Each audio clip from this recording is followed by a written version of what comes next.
Hi and welcome back. This is an updated video on how to brush a small dog's teeth.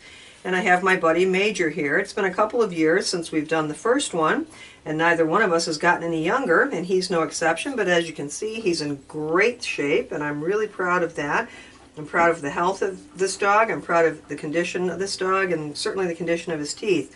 Wanted to give you an update, couple of reasons why. One, the products that I used in the first video are now no longer available, and two, as a dog ages, I wanted to give you a little bit of suggestions, insights into really making sure that you're getting those dogs' teeth correctly and properly cleaned. Okay, so as I said, the last product that I used was a chlorhexidine-based rinse that I got from Foster's and Smith, and they no longer carry it. And so I found another from my veterinarian. This is also a chlorhexidine-based product, which is an antimicrobial, and it's a lot pricier, but it's worth it. From Henry and Shine, this also has a little bit of, or Henry Shine I should say, this also has a little bit of a peppermint flavor that freshens the dog's breath. But what I've gone back to using primarily is hydrogen peroxide and a little bit of baking soda. So again, I've got my little bathroom cups. This is just regular hydrogen peroxide that I'm going to put in the cup. And for these little guys, I get my brush wet, my brush that I have just rinsed with hot water. Sometimes I'll even pour boiling water over it. I'm going to give it a little spray, and I'm holding the brush over the cup so that I'm not getting any of the product on my grooming table, and I'm not wasting any of my product. And then in this cup, I've just got baking soda, and I keep this separate so that it stays dry.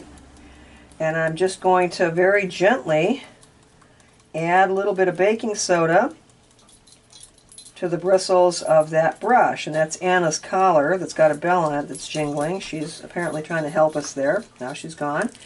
Okay, so again with the little guys, I've got my hand under his jaw. Of course the dog is used to it. And I'm going to lift his lip, and I'm going to apply that. Please don't worry about that amount of peroxide. It's not going to cause the dog any gastric upset, that small amount. Usually it's used, or I shouldn't say usually, but it is used to cause a dog to vomit in an emergency situation, but this is nowhere near the amount that would cause that. And I'm getting along that gum line.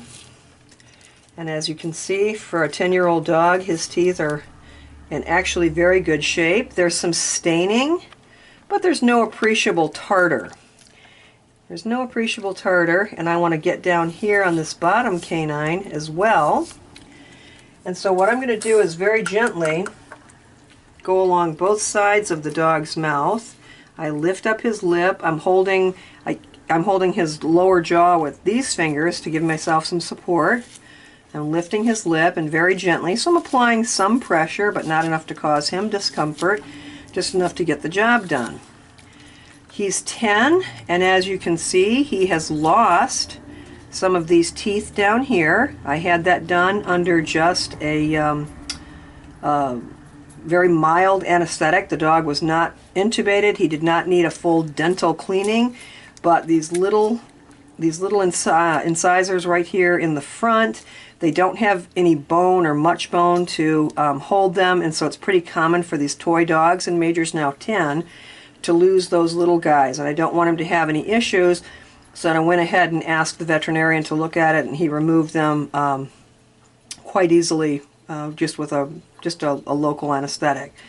Now, to get his molars, and again he's used to it, I'm taking the thumb of my left hand, because I'm right-handed, and I'm just going to very gently open his mouth on this side, and then I'm going to lift his gums on this side so that I can get both top and bottom of those back molars. That's really important, because that's where tartar, especially on these little guys, can build up. But again, Major has never had to have his teeth cleaned. He has a little bit of appreciable tartar there. Nothing really, if we can get a close-up, nothing really that would indicate the need of a dental. I do have his mouth examined by a veterinarian on a regular basis, and he assures me that he is nowhere in need of a dental, and I like that because my dog doesn't have to go under general anesthesia And I don't have to pay several $100s to have my dog's teeth cleaned. I can do this on my own.